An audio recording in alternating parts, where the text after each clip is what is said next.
Alright. What's up, dudes? I'm Ninja. We're in a new season. Solar 3.0 came out, and overall, especially on day one, I was not super thrilled with all the Warlock changes. I feel like Warlock got nerfed across the board, like in every way possible.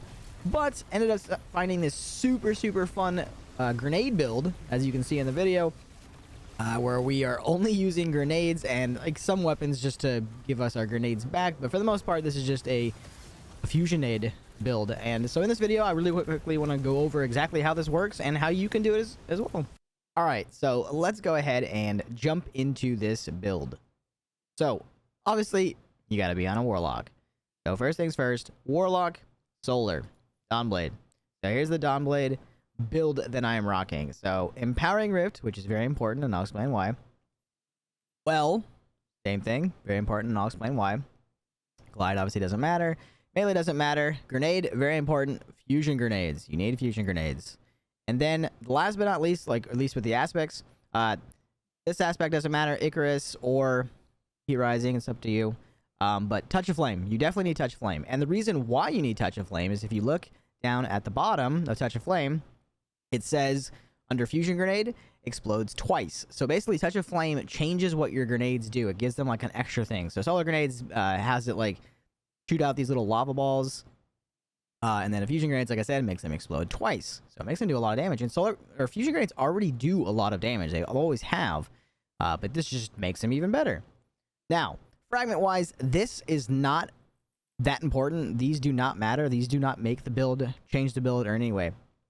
So mainly, I'm just going to explain real quick. I'm using Ember of Wonder literally just for the plus 10 resilience. I'm not using it for the other, like the rapidly defeating multiple targets with Solar Ignitions generates an orb of power. I'm not using it for that. Ember of Blistering, defeating targets, Solar Ignitions grants grenade energy.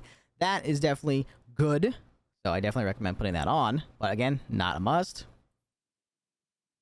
Same here, Ember of Searing. I'm using this for the plus 10 recovery. And then finally, Ember of Eruption. Your Solar Ignitions have increased area effect. Again, it adds to the build, but not a must. So the fragments are not that important. The main thing is Empowering Rift, Well, Fusion Grenades, Touch of Flame.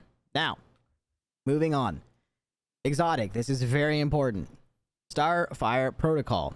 So, what Starfire Protocol does is gives you 2 Fusion Grenades, right? So Fusion Grenades have an additional charge and recharge from empowered weapon damage. Fusion Grenade kills grant Rift energy. So, the reason why Starfire Protocol is so good and why this build is so good is obviously you get 2 grenades. But when you are standing in an Empowering Rift or a Well and you do weapon damage, it gives you your grenade back almost immediately. So when you look in the video of us against Caretaker, you can literally see that like 3 hand cannon shots gives me back my grenade energy, like a full grenade. So again, to make this build even more insane, you can pair it with something that is doing damage over time, like Wither Horde, Anarchy, Thorn, Austria, whatever the submachine gun is called. Sorry, I'm bad with names. But anyways, there's lots of different things you can pair this with.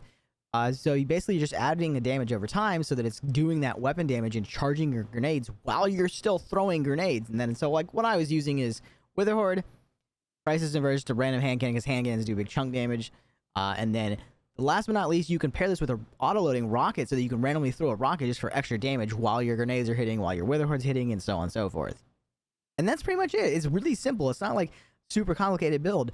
And you can mess around and tell me if you guys find anything super fun, any other weapons to pair it with.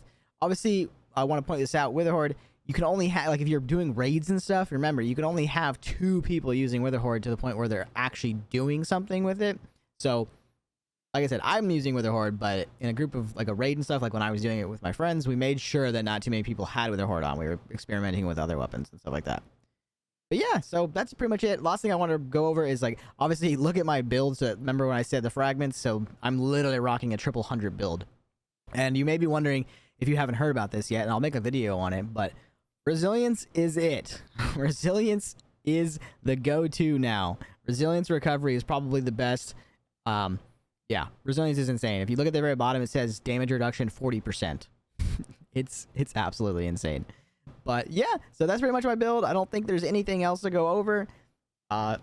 Again, go out there, have fun. Trust me, it's a super fun build. Like, it's not like game breaking, you're not breaking anything, but it's super fun. Like, you always have fusion grenades. You don't have to use guns. Like, you don't have to have like heavy and stuff like that. It's really, really fun. But yeah, anyways, thank you guys for watching. Hopefully you enjoy. Go have some fun. Let me know how it goes. All right, peace.